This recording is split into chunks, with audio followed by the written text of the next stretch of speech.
Bonjour à toutes, bonjour à tous. Ravi de vous retrouver pour ce Job Booster Day, cette 3e édition. Je m'appelle Kevin Aubin et donc je travaille chez NQT comme vous pouvez le voir avec mon beau polo. Donc bienvenue pour ce nouvel échange, donc le second de cet après-midi. Je suis heureux donc de modérer et intituler donc la force du mental et confiance en soi. J'ai la chance d'avoir 3 personnes à côté de moi que je vais vous présenter, mais avant cela, petite introduction, les hauts et bas que l'on rencontre dans la vie professionnelle et particulièrement la période de recherche d'emploi peuvent être très éprouvantes mentalement. Gérer les moments d'excitation, de stress, de doute et de découragement n'est pas un exercice facile et les conséquences peuvent se faire ressentir tant sur le moral que sur le physique. Alors, plusieurs questions me viennent. Quelles sont notamment les bonnes pratiques à mettre en place? Quels réflexes adopter? Comment rester confiant et positif? On va le voir tout au long de cette conférence. Donc, dans nos intervenants, on a des intervenants qui viennent du monde du coaching, du sport. Ils vont nous prodiguer des conseils pour conserver une confiance en soi dans toutes les épreuves et développer un moral d'acier. Alors, je suis ravi d'accueillir Charles Coissac. Bonjour Charles. Bonjour.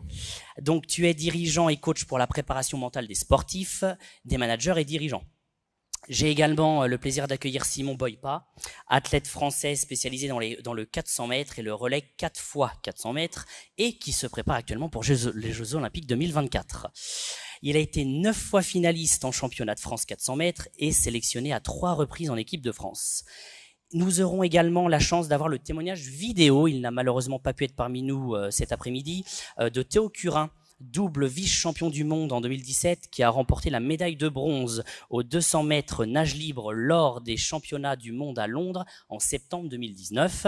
Il a depuis réalisé de nombreux défis hors normes. Il témoignera dans une vidéo et on a également le plaisir d'accueillir John Ferreira, qui donc est reporter et journaliste sportif pour Being Sport notamment. Donc, cher public, donc que ce soit ici ou à distance, si vous avez des questions, je vous encourage vivement à les poser à la fin. Ces échanges sont pour vous, pour répondre à vos interrogations et lever vos peurs. Alors, on va démarrer tout de suite avec le premier axe qui est favoriser la réussite. Donc, Charles, je vais commencer par vous avec une première question. Quel conseil donneriez-vous pour rendre la période de recherche d'emploi la plus fructueuse et positive possible ? Bonjour à tous. Donc, ce que je vais essayer de vous délivrer aujourd'hui, c'est des clés que vous pouvez mettre en place. Et sachez que je vous comprends parce qu'il n'y a pas si longtemps que ça, j'étais à votre place, donc je sais ce que c'est que d'être dans ce processus de recrutement. D'autant que l'un de mes métiers m'amène à avoir plein de processus de recrutement, puisque je vais chercher des missions, et donc tous les 6-7 mois à peu près, j'ai ce processus-là qui me fait aller rencontrer les recruteurs, expliquer pourquoi je suis là, ce que je peux amener pour l'entreprise, quels sont les besoins qu'ils ont, donc creuser. Donc je vous comprends et c'est pas un exercice facile. Ce que je voulais mettre en avant avec cette petite introduction, c'est que les personnes qui sont en face de vous, c'est leur quotidien. Ils envoient 5, 6, 7 par semaine des gens en entretien, donc ce processus-là, ils le connaissent. Donc c'est pour ça qu'ils ont l'air si sereins, que ça a l'air si simple pour eux. Et vous en avez quoi, des expériences 3, 4, 5 peut-être dans ce processus de recrutement. Donc la différence d'expérience est normale, il faut bien que vous gardiez ça en tête et que vous sachiez que voilà, vous arrivez avec vos émotions, votre niveau, et c'est OK avec ça. Si je pouvais vous donner 4 domaines sur lesquels vous pouvez agir avant d'être dans ce processus de recrutement, ce sont des domaines qui peuvent être un peu plus personnels. Le premier étant la formation, quelque chose que vous devez mettre en place tout au cours de votre vie. C'est finalement l'envie d'apprendre qui va faire que vous êtes un asset avec de la valeur ou moins de valeur. Donc dans la formation, on peut y avoir lire des livres. Lorsque je cherchais mon premier boulot, j'en avais lu une trentaine de livres avant. Donc maintenant, vous avez des plateformes qui vous permettent d'avoir des résumés pour capter l'essence des livres. Et ça, c'est très important, lire. Mais il y a aussi tout ce qui est digital avec le podcast, des chaînes vidéo très, très intéressantes. Et finalement, tout ça, ça va vous enrichir et vous apprendre à savoir ce que vous aimez dans la vie et vous inspirer. Donc ce premier pilier qui serait la formation. Un second qui serait entretenir son réseau professionnel. Même si au début on pense que c'est pas pour nous, c'est quelque chose de très intéressant de rencontrer les problématiques d'autres personnes sur le terrain, des professionnels qui ont 5, 10, 15 ans de plus en expérience que nous.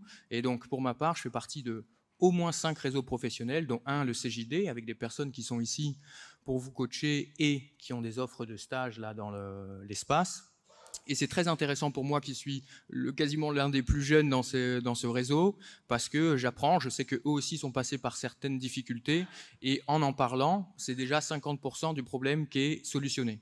Donc vraiment, rentrez dans ce type de réseau, et je vous engage à au moins 2 fois par mois faire partie de, comme vous le faites aujourd'hui, d'une soirée de networking ou quelque chose qui s'y apparente. C'est vraiment très important. La troisième, ça serait agir pour une cause. J'avais profité de ce temps d'être sans emploi pour faire une journée avec la Croix-Rouge. On avait fait de la distribution de denrées alimentaires. Et les valeurs et la richesse que ça m'avait apporté en une seule journée, c'était incroyable. Donc je vous engage, si vous ne l'avez pas déjà fait, à faire au moins une journée dans l'associatif. C'est ultra enrichissant. Et le quatrième pilier que je voulais partager avec cette réponse, c'était de pratiquer une activité physique. Donc moi-même, je suis karatéka, donc c'est quelque chose de très important. Donc il y a un aspect spirituel et physique, s'entretenir le corps très important, mensana in corpore sano, donc un corps sain dans un esprit sain. Vous montrez aussi que vous prenez soin de vous, et c'est très important pour un recruteur de voir à quel point vous prenez soin de vous, parce que ça veut dire que vous êtes dans le care, et le care aujourd'hui, c'est une des valeurs de toutes les entreprises. Donc je vous engage vraiment sur ces 4 domaines, 4 piliers-là, à faire un petit travail sur vous-même pendant ce temps de recherche. Merci. Merci Charles. Donc, pour résumer rapidement, vous l'avez entendu, profitez-en pour vous former, développer vos compétences, développer votre réseau comme vous le faites aujourd'hui avec le Job Booster Day. Engagez-vous auprès d'associations et prenez du temps pour vous. Merci Charles. Simon Boypa, vous êtes un sportif de haut niveau. Comment justement vous préparez-vous aux compétitions ?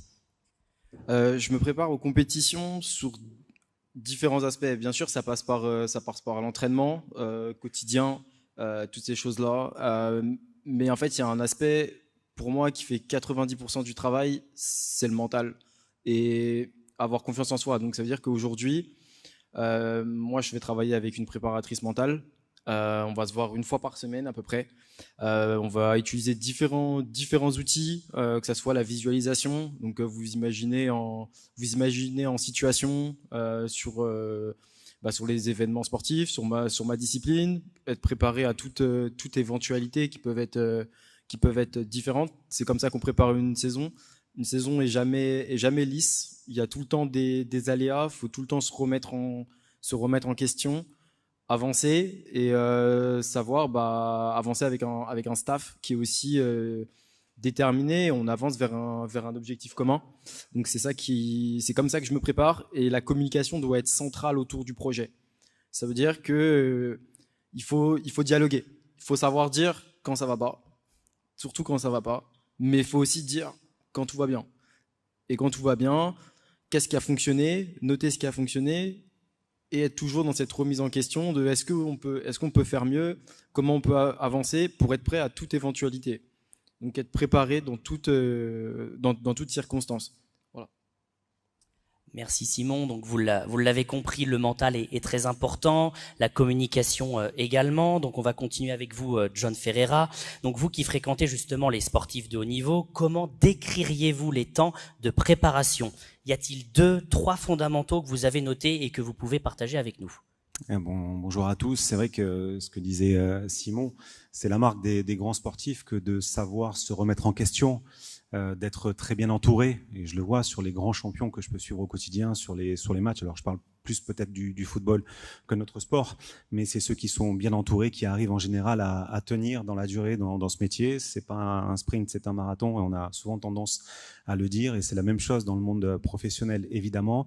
Alors quand on les voit, c'est la présence aux entraînements, d'être assidus, notamment en termes d'horaire. Ce sont les premiers arrivés qui en général montrent qu'ils ont une capacité peut-être supérieure à d'autres, mais il n'y a pas que ça, parce que c'est aussi ce que font les sportifs en dehors de l'entraînement. Je vous prends l'exemple de la Première Ligue en Angleterre, où les entraînements ne sont pas si récurrents que ça dans une semaine. Donc il y a beaucoup de temps libre, et il va falloir savoir aménager aussi ce temps libre du côté de ces sportifs-là. Donc certains ont recours à des préparateurs sportifs, beaucoup même, des préparateurs mentaux également, pour savoir comment aménager ces semaines-là qui sont hyper importantes, et pour être prêt le jour J. Et puis je vais insister aussi sur des fondamentaux comme l'hygiène de vie. C'est hyper important pour un sportif, c'est pas moi qui vais te le dire évidemment. Un très bon sommeil, On prend les cas de Neymar par exemple au Paris Saint-Germain et autres qui sont partis dans des sphères un peu différentes, à jouer au poker la nuit et ça, il a pas forcément réussi. On voit qu'aujourd'hui c'est difficile pour sa fin de carrière, donc le sommeil est hyper important, l'alimentation aussi. Également, j'ai pu croiser des sportifs, notamment au Havre avec Mathieu Bonnemer, qui disait que ils avaient aménagé tout un tas de procédures autour de l'alimentation le midi pour faire une cohésion de groupe aussi entre les joueurs. On sait que pour les préparations de match, par exemple, ils font tout dans le stade Océane pour être en permanence connectés au terrain et apporter une cohésion, encore une fois, de groupe. Donc c'est hyper intéressant comme approche. Et puis ouais, comme je vous le disais, c'est ce sommeil. Et j'ai noté aussi un coach, Michel Darzacarian, du côté de Montpellier, qui me disait qu'il faut avoir une très bonne hygiène dentaire. Parce que pour un sportif, lorsque les dents sont mal soignées, par exemple, eh ben, ça peut vous amener quelques tracas au quotidien et à l'arrivée, des blessures qui peuvent être aussi très importantes. Donc, faut vraiment prendre soin de soi, physiquement et mentalement, avant de passer à l'entraînement et au reste. Merci John, donc vous l'avez compris, soyez assidus, soyez bien entourés, allez chez le dentiste donc. Et non, mais avant toute chose, prenez soin de vous. Et en effet, donc pour rebondir et remettre en perspective par rapport à la recherche d'emploi, c'est vrai qu'il est très important de planifier sa recherche d'emploi. On va pas comme ça par hasard à un entretien d'embauche, il faut s'y préparer. Et comme on l'a entendu avec Charles, Simon et John, donc à la fois physiquement et mentalement. Donc voilà concernant donc la favorisation de la réussite. On va tout de suite passer au second axe de cette conférence sur la force mentale. Donc avant de poser justement d'autres questions à nos invités, je vous propose de regarder le témoignage vidéo de Théo Curin sur le pouvoir de la force mentale, aussi bien face aux épreuves que dans la préparation. Bonjour au Job Booster Day. Alors je sais pas comment ça se prononce, pardonnez-moi pour mon accent anglais. Alors je m'appelle Théo Curin, j'ai 23 ans et malgré mon jeune âge, j'ai vécu déjà pas mal de choses, notamment une maladie qui a provoqué l'amputation de mes 4 membres quand j'avais 6 ans. Et après ça, il y a eu d'autres difficultés à surmonter. C'est pour ça qu'on m'a demandé de faire cette petite vidéo en me posant 2 questions. La première question, c'est comment j'ai fait justement pour surmonter ces moments difficiles. Déjà, il faut savoir que moi, j'ai eu beaucoup de chance dans mon malheur. Quand je suis tombé malade, c'est que j'ai été super bien entouré.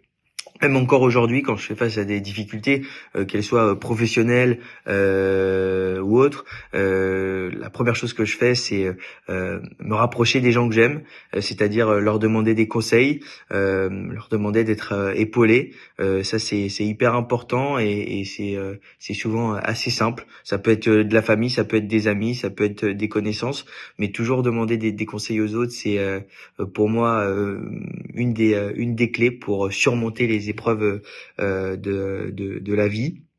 Ensuite, on m'a posé une deuxième question, c'est comment je fais pour me préparer mentalement, avant une échéance importante.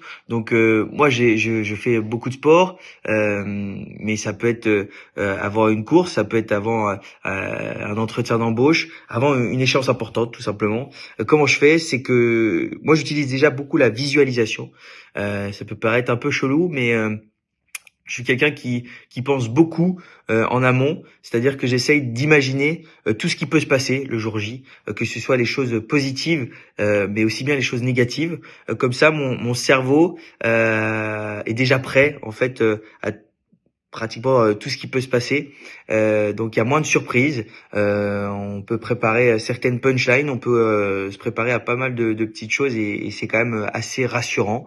Moi j'ai beaucoup de mal avec le hasard. J'essaye de préparer au mieux ces échéances importantes pour, on va dire, laisser le moins de place possible au hasard. C'est un peu comme quand on était au collège et quand on n'apprenait pas nos verbes irréguliers, et ben on n'était pas serein quand on était devant notre page blanche, alors que quand on apprenait nos verbes irréguliers, c'était quand même bien plus simple. C'est un peu la même chose. C'est voilà, il y a pas de secret, c'est l'entraînement, c'est se préparer au mieux. Voilà, avec par exemple la visualisation, mais ça peut être avec plein d'autres choses. Et puis surtout, c'est ne jamais avoir de regrets. Je pense que ça c'est la clé, le fait de se coucher en se disant ok, bon là je crois que j'ai mis tout en place pour être top, déjà c'est une première réussite. Des fois, malgré tous les entraînements possibles, ça peut se casser la gueule le jour de la compétition, donc ça peut aussi très bien se casser la gueule le jour d'un entretien d'embauche, malgré tous nos efforts, malgré tous nos sacrifices.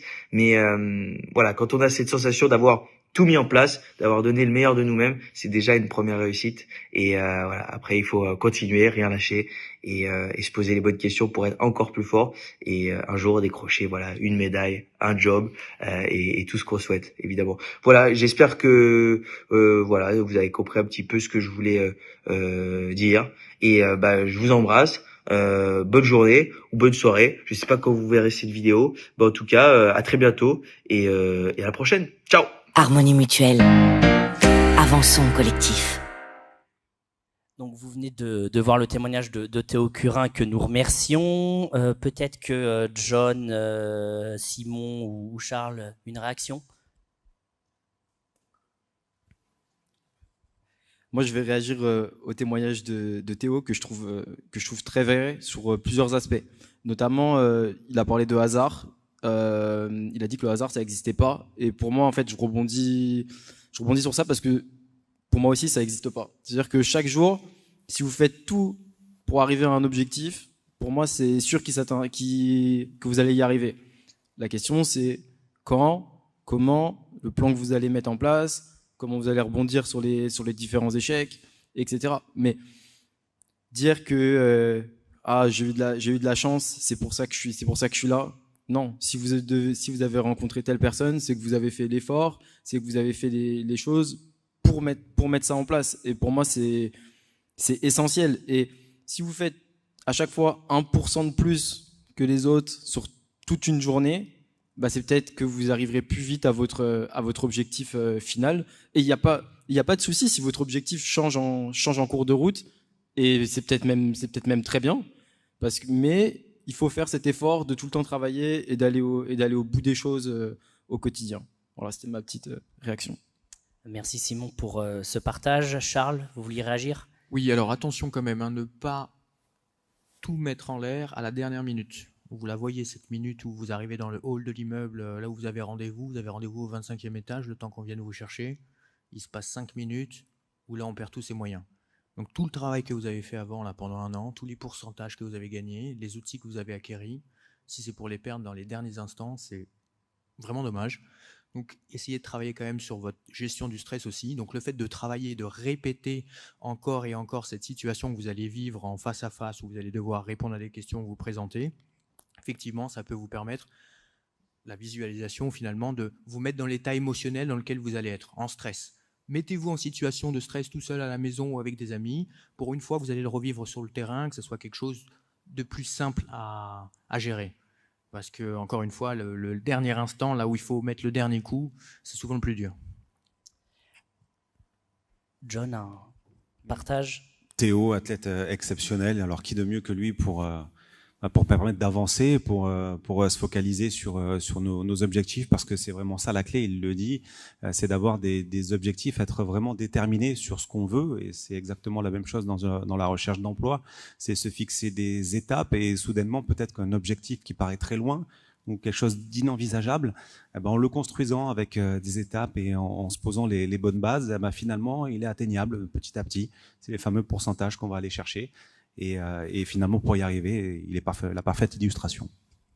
Alors justement, John, on vient de le voir avec notamment le témoignage de Théo, la force mentale fait beaucoup, c'est un état d'esprit commun aux sportifs que vous rencontrez. Vous avez notamment réalisé un documentaire « Pourquoi moi ?». Quel parallèle justement pouvez-vous faire avec la force mentale ? Alors pourquoi moi ? Déjà, on s'est intéressé sur ce qui se passait dans la tête des sportifs et des grands sportifs. Qu'est-ce qu'ils avaient de différent entre les sportifs lambda, entre guillemets, capables de gagner des titres, mais de ne pas réitérer ses performances, et les autres, ceux qui sont tout le temps au sommet et qui y restent. Et finalement, oui, la force mentale fait la différence. Alors certains ne s'en cachent pas et sont aidés par des préparateurs mentaux, et c'est vraiment la clé. La communication, tu le disais Simon, est importante dans ce domaine-là. Et d'autres ont ces capacités, c'est inné en eux, d'aller chercher le meilleur. Je pense à Nico Karabatic qui nous parlait dès l'âge de 4 ans, qui voulait devenir le meilleur joueur du monde. Donc ça peut paraître fou, mais de suite, il s'est dit que ça allait être le cas. À l'âge de 8 ans, il pouvait jouer contre une équipe entière tout seul et gagner. Alors c'était pas le but du handball forcément, mais c'est ce qu'il nous raconte dans le reportage, c'est assez fou. Luka Karabatic, son frère également, ambassadeur donc du groupe Adjan et For Adjan, qui était également présent, lui aussi a des capacités hors normes. Donc ce sont des gens qui sont capables de répéter des efforts malgré l'échec. Voilà, ils vont arriver en finale d'un championnat du monde, ils vont s'écrouler, mais derrière ils vont avoir encore cette volonté, cette envie d'aller chercher autre chose. Et c'est exactement pareil dans le monde du travail. S'il y a un échec, faut pas s'arrêter là. Cet objectif, comme on l'a dit, il est là-haut. Et il faut aller essayer de l'atteindre. Et les échecs, justement, sont constructifs pour le futur. Merci John, donc vous l'avez compris, il faut pas s'arrêter à un échec, au contraire on apprend, il faut rebondir. Charles, on va continuer avec vous. Quels conseils donneriez-vous aux jeunes pour se préparer à la recherche d'emploi justement ? Bon, on l'a vu, il y a plein de choses à mettre en place. Donc si je pouvais résumer ma réponse sur 2 leviers différents, le premier émotionnel, je ne vais pas revenir dessus, on en parle énormément. Et le deuxième, ça serait plutôt technique. Donc là, j'entends le CV, cette page de papier où vous allez résumer tout ce que vous avez fait, savoir le faire de manière très synthétique. Gros conseil pratique à mettre en place, c'est sur votre CV, écrivez en gros en haut ce que vous recherchez. Je cherche un job dans tel domaine pour tel poste, l'intitulé du poste que vous cherchez. Ça va rajouter de la clarté, vous le mettez en police 28, et ça sera beaucoup plus simple dans la pile de tous les CV. Donc, technique avec cette grosse, ce que vous recherchez sur le CV, et aussi dans votre discours, d'être très clair, très concis. Qu'est-ce que vous avez fait avant? Qu'est-ce que ça vous a appris? Qu'est-ce que vous ferez de mieux demain?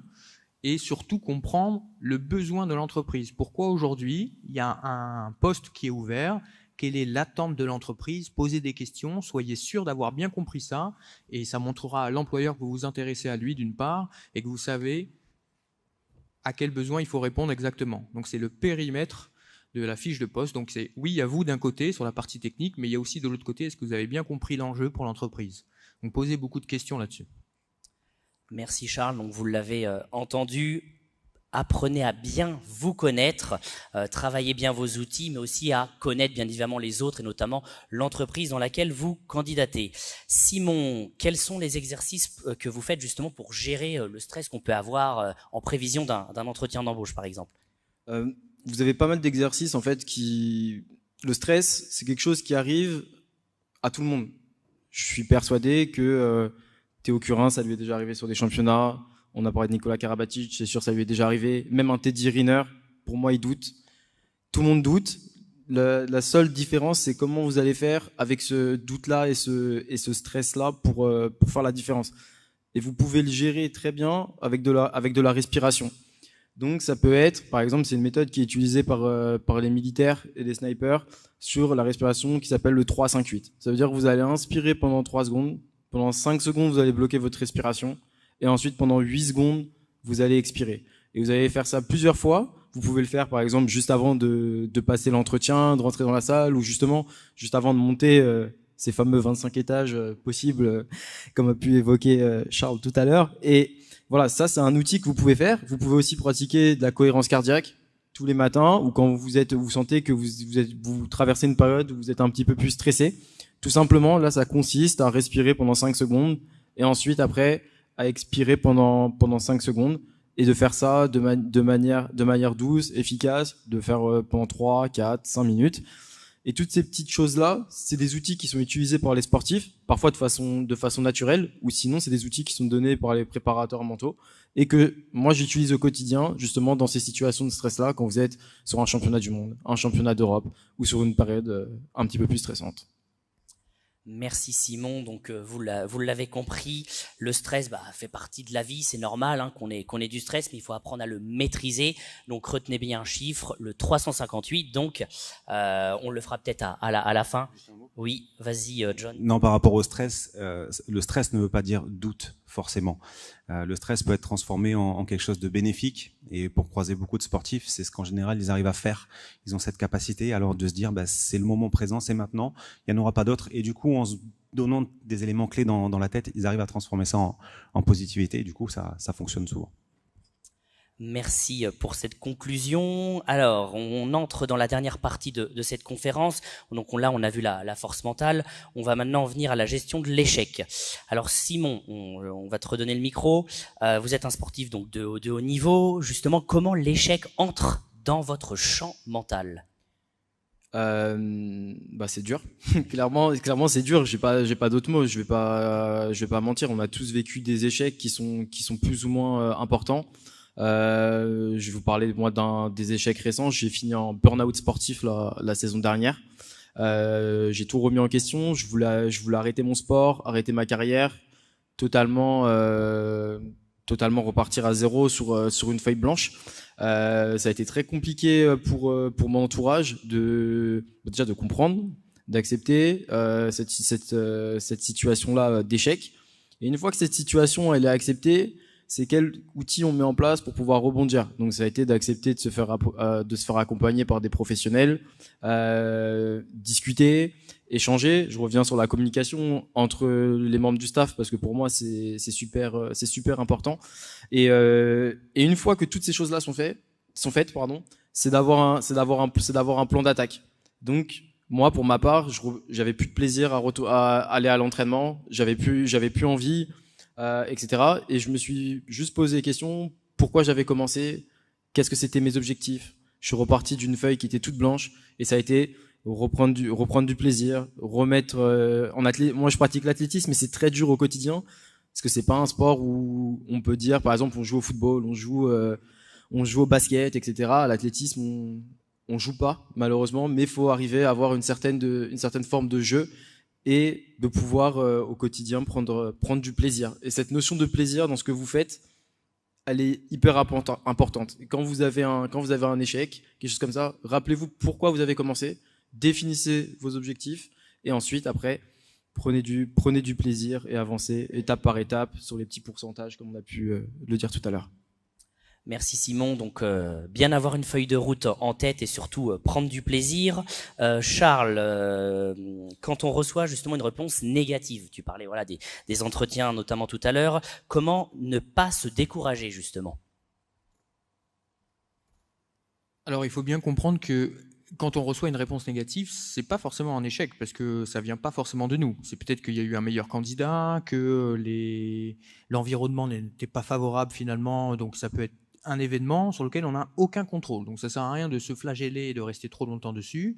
Effectivement, si c'est quelque chose que vous aviez cherché depuis très longtemps, vous pouvez repartir sur le pourquoi vous l'avez fait, qu'est-ce que vous avez fait de bien, mais aussi qu'est-ce que vous avez fait de moins bien peut-être. Donc essayez d'être plutôt dans la décortication ou dans l'observation plutôt de ce qui s'est passé et voir ce qui est sous votre contrôle et ce qui n'est pas sous votre contrôle. S'il y a des choses sur votre contrôle, là vous pouvez agir dessus, essayer de vous améliorer sur ces points-là, demander du feedback, et ce qui n'est pas de votre contrôle, on n'y pense même plus, quoi. Donc avancez, ne traînez pas des boulets mentaux de l'échec, et puis après oui, repartir du why, je suis très partie prenante de ça aussi, et puis ceux qui font tout le temps avancer un petit peu, les petits pourcentages, on va y arriver à un moment donné. L'échec est sur la route de tout le monde, hein, donc c'est pas propre à vous-même. Merci Charles, donc prendre du recul bien évidemment. John, pour terminer avec vous, comment décririez-vous les sportifs quand vous les interviewez après la défaite et quels sont justement leurs réflexes qui peuvent être utiles à adopter dans le cadre de la vie professionnelle ? Ça dépend beaucoup de chacun et de la personnalité des sportifs. Certains vont bien le vivre. En général, c'est celui qui porte le brassard de capitaine qui va arriver, qui va assumer les responsabilités pour l'ensemble de l'équipe. Mais oui, ça dépend de la personnalité forcément. D'autres vont très mal le vivre. Je vais prendre le cas de Johan Cardinal, qui est l'ancien gardien de l'OGC Nice, avec qui donc j'ai travaillé sur un documentaire sur la dépression. Donc il a mis des mots sur les mots, évidemment, là-dessus. Et pour te rejoindre, Simon, il le disait, lorsqu'il est tombé en dépression, c'est quand il a perdu sa place. Donc il était en constat d'échec. Donc petit à petit, il y a un engrenage qui est arrivé, quelque chose de négatif, et il s'est enfoncé là-dedans jusqu'à se dire j'ai plus envie d'aller aux entraînements. Justement, comment est-ce que je vais faire pour m'en sortir ? Là, la question, elle n'arrivait pas tout de suite. Et un matin, il a eu un déclic. Après avoir perdu sa femme, après avoir perdu sa place, etc., il s'est dit là, il est 5h30. J'ai pas envie d'aller à l'entraînement, mais sauf que ma mère, elle est réveillée, elle est en train de faire les ménages pas très loin. Mon père, il est réveillé aussi, il est sur le chantier. mais quelle question est-ce que je dois me poser, mais qu'est-ce que je suis en train de faire de ma vie? Et donc voilà, ça a été un déclic, il s'est gentiment remis en question, et puis après il s'est refixé ses objectifs. Pourquoi j'avais décidé de faire ce sport, qu'est-ce que j'avais envie d'aller chercher. Petit à petit, il a remonté la pente, et c'est exactement pareil lors d'un emploi ou d'un échec de recrutement. Moi, personnellement, j'ai envoyé des CV partout. Quand j'étais plus jeune, j'ai pris que des stops, j'ai pas fait d'école. Et puis un jour, une petite porte s'est entrouverte, je l'ai prise, et aujourd'hui, ça fonctionne. Donc, c'est que c'était pas le bon endroit, le bon moment, mais ça, à un moment donné, si vous avez envie, l'envie, c'est la clé de tout. Et ben on restera sur ce mot de la fin, l'envie. Donc il nous reste une petite dizaine de minutes. Donc peut-être que vous avez des questions ici ou à distance. Oui, a priori il y en a.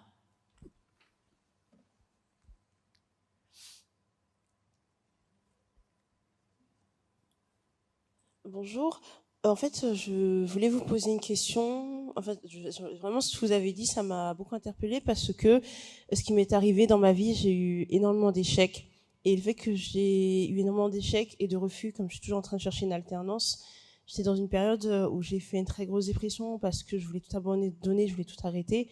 Mais la question que je vais vous poser, c'est que comment est-ce qu'on peut faire pour reprendre confiance en soi et garder le mental malgré le nombre de refus et d'échecs qu'on a eu dans sa vie? Qui veut répondre? Charles? La première réponse que j'ai donnée avec les 4 activités que tu peux faire quand tu as un moment comme ça, et puis je pense que aussi tu pourras dire sur les moments un peu plus de mou, il faut savoir gérer effectivement quand il y a des fluctuations, mais les 4 grands domaines sur lesquels tu peux avoir toi une impact et une activité, c'est très bien. Et le mot-clé pour moi, c'est être en mouvement, que ça soit cérébral ou physique, toujours être dans un projet de lecture, de création, parler avec quelqu'un, ne pas t'isoler. Surtout, jamais dans un échec ne s'isoler, savoir en parler, communication très important. Donc voilà, s'ouvrir un maximum.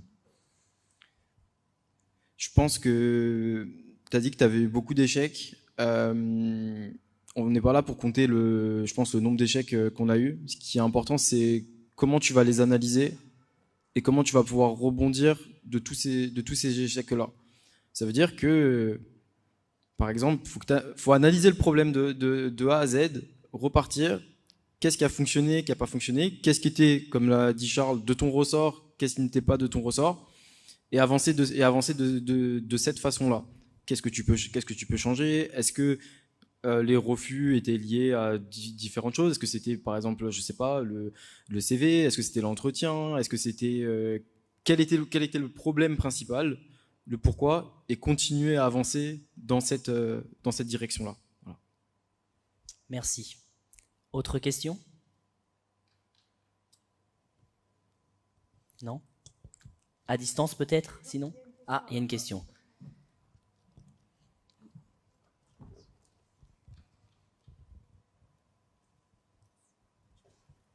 Bonjour, merci beaucoup pour cette intervention. Donc moi, je suis aussi à la recherche d'une alternance. J'ai une question par rapport au fait un peu de se perdre, d'avoir envie de tout abandonner et de recommencer sur une page blanche. Comment savoir si on a un nouvel objectif ou si en fait on est juste perdu et qu'on a besoin d'une pause? Je ne sais pas si c'est très clair.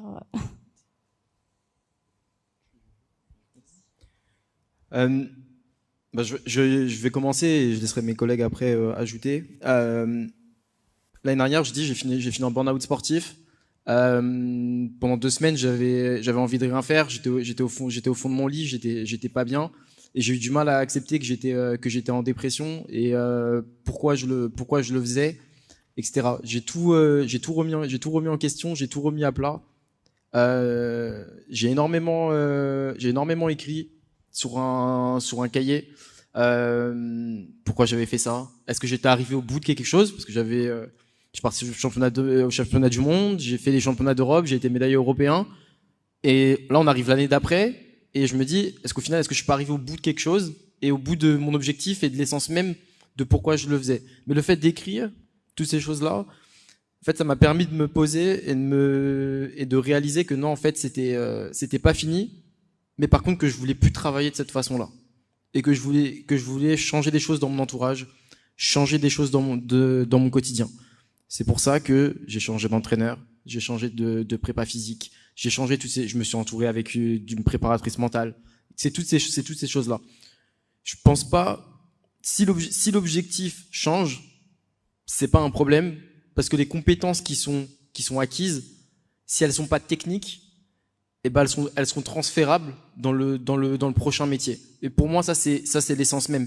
Parce que ce qui est important au sein d'une entreprise, je pense, c'est plutôt comment on va se comporter en tant qu'être humain, tout simplement, et comment on va pouvoir mettre à disposition ses compétences.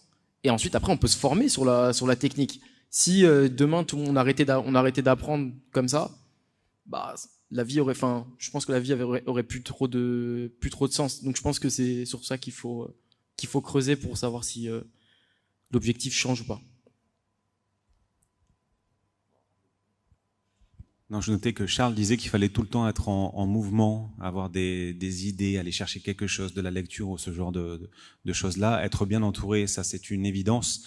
Mais il faut toujours, de toute façon, avoir en tête qu'il faut aller chercher quelque chose de bénéfique, même si c'est pas forcément dans cette voie-là, ça peut être ailleurs. Et ce qu'on disait, c'est que le réseau est quand même assez important et très important, peu importe la voie qu'on a choisie. Ce réseau-là, il va être utile pour la suite, que ce soit dans ce métier-là ou dans un autre. C'est quelque chose qu'on ne va pas forcément perdre et qui va être nécessaire pour la suite. Et c'est quelque chose qu'on a en nous que d'aller chercher ce réseau-là.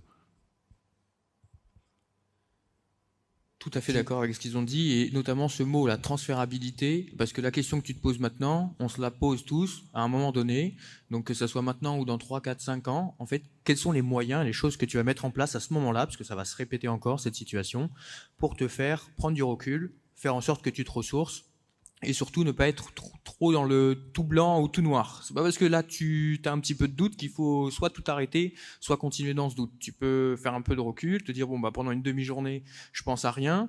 Est-ce que je peux pas faire vivre les deux situations en même temps pour voir laquelle me convient le mieux? Essayer de trouver un peu plus d'équilibre entre tout ça.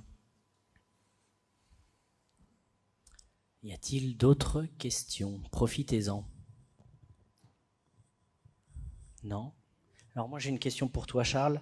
Vous coachez des sportifs et des dirigeants. Pour vous, la vie professionnelle et la vie de compétition ont-elles les mêmes ressorts? Quand on fait quelque chose avec passion, qu'on soit sportif, écrivain, danseur, professionnel, avocat, on a tendance à se mettre à 100%, voire 110% dedans. Et on a tous le même problème d'être surengagé. Et donc, ça peut être vraiment un souci. Donc, il faut avoir des fois savoir dire, OK, je dois lever un peu le pied, me ressourcer. Il y a mes valeurs, mon why qui sont toujours là. Et c'est pas parce que un jour, je prends une petite pause d'1 heure, 2 heures, ou le soir, je fais totalement autre chose de ma vie, que ça veut dire on a laissé tomber notre mission ou l'entreprise pour laquelle on travaille. Donc oui, il y a énormément de choses qui sont entre les sportifs de haut niveau et les professionnels, mais on y revient encore en fait. C'est pourquoi on le fait et qui sommes-nous en fait. Donc après, le chemin peut être plus long, à droite, à gauche. Ne pensez pas qu'il y a des modèles. C'est vraiment se découvrir soi avec le temps, je pense. Et tout le monde a ses faiblesses, donc je ne sais pas ce que vous voulez rajouter. L'idée, c'est comme partout, c'est de trouver un équilibre professionnel, un équilibre dans la vie. Et quand vous arrivez à trouver cet équilibre-là, c'est la plénitude totale et la confiance en soi est renforcée. Donc voilà, il n'y a pas que le boulot dans la vie non plus, mais ces moments-là, ces bulles d'air, comme on peut les appeler, sont hyper importantes pour pouvoir avancer. Merci beaucoup en tout cas pour vos précieux conseils. Alors moi, je terminerai par... Ah, il y a une autre question? Ah, il y en a une autre à distance, excusez-moi. Très rapidement, est-ce que l'un de vous peut développer, John, tu en as parlé tout à l'heure, peut développer sur la différence entre la peur ou le stress et le doute?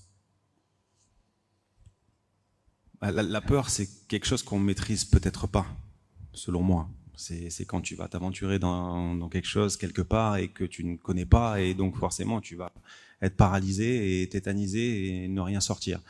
Le doute, c'est un peu différent. C'est que je pense que tu as un sujet que tu maîtrises Et forcément, tu vas commencer à te dire les fameuses 5 minutes avant de monter les étages, est-ce que je suis capable de le faire? Est-ce que je vais y arriver? Et donc voilà, la différence pour moi, elle serait là.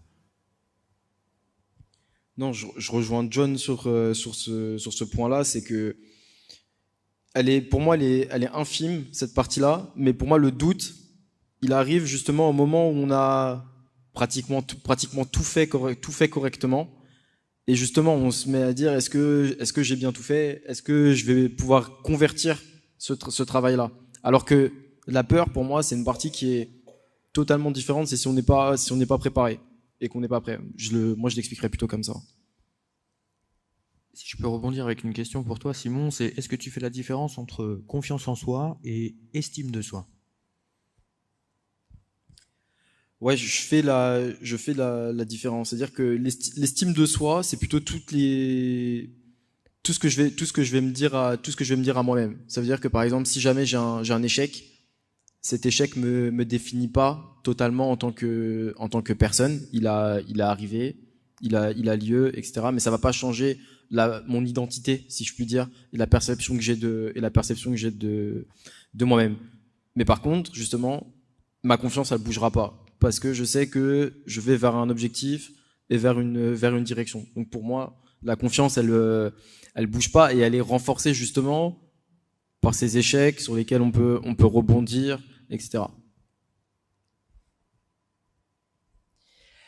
Merci à vous pour ces précieux conseils. Alors n'oubliez pas, en effet, on parlait donc de confiance en soi. Pour la travailler, vous pouvez notamment faire appel à des associations. Aujourd'hui, c'est le Job Booster Day. Donc NQT, nos quartiers ont des talents, est là aussi pour vous accompagner. Donc j'ai entendu dans la salle des personnes qui étaient toujours en recherche d'alternance notamment. Donc il y a des professionnels qui sont là pour vous coacher. Donc si vous avez un bac plus 3 minimum et moins de 31 ans, n'hésitez pas à faire appel à cette association et on sera ravis de vous accompagner. Je vous remercie toutes et tous pour votre présence. Merci Charles, Simon et John pour vos précieux retours. Donc c'était la force du mental et la confiance en soi. Oui, j'ai encore une question? Ah, décidément.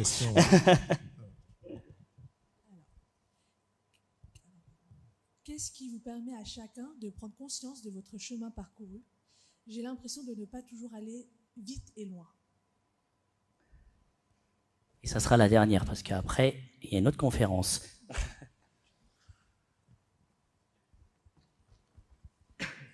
Peut-être avoir des rituels pour se ressourcer et un temps pour soi où on va écrire ce qu'on voulait faire. Est-ce qu'on l'a fait effectivement? Quand est-ce qu'on l'a fait? Une temporalité? Parce que c'est vrai que pour les sportifs notamment, c'est compétition sur compétition et il y a difficilement le temps de dire ah mais quand même là j'avais bien réussi, dommage je suis tombé sur un os, c'était un gros morceau, mais c'était une sacrée compète, on s'était bien préparé, que tout de suite on est dans une autre compétition. Donc se le dire, la communication avec ses proches, tiens, franchement là c'était cool ce que tu avais fait, prendre des temps pour célébrer, très important aussi dans les entreprises, vous pouvez poser la question, qu'est-ce que vous faites pour célébrer dans votre équipe quand il y a des choses qu'on a bien fait, comment vous savez que le projet a été une réussite, et ça aussi ça montre que vous avez un intérêt dans l'entreprise pour savoir humainement comment ça se passe.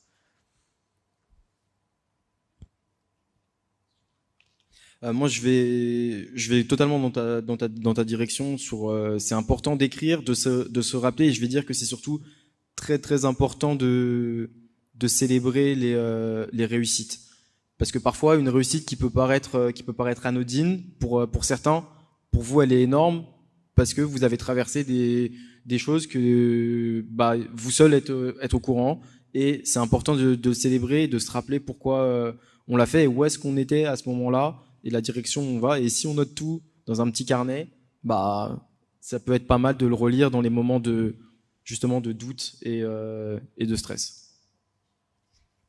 Ouais, c'est ça, et puis se rappeler d'où on vient exactement, en étant bien entouré en général, ça aide.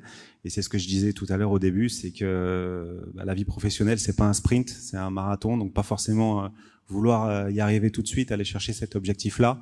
Peut-être qu'il va falloir construire des étapes, voilà, se poser, écrire, et justement se dire, tiens, cette mini-étape, je peux aller la chercher, du coup, ça va me rapprocher de mon objectif principal. On est tout bon Parce que si je clôture 3 fois, ça va pas le faire. Non, mais je suis garant du temps. Hein. Donc, en tout cas, merci à vous 3 pour vos partages. Merci pour les questions et tous les échanges. Je vous souhaite un excellent après-midi et je passe le relais à l'équipe qui va me suivre. Merci beaucoup. Bonne journée.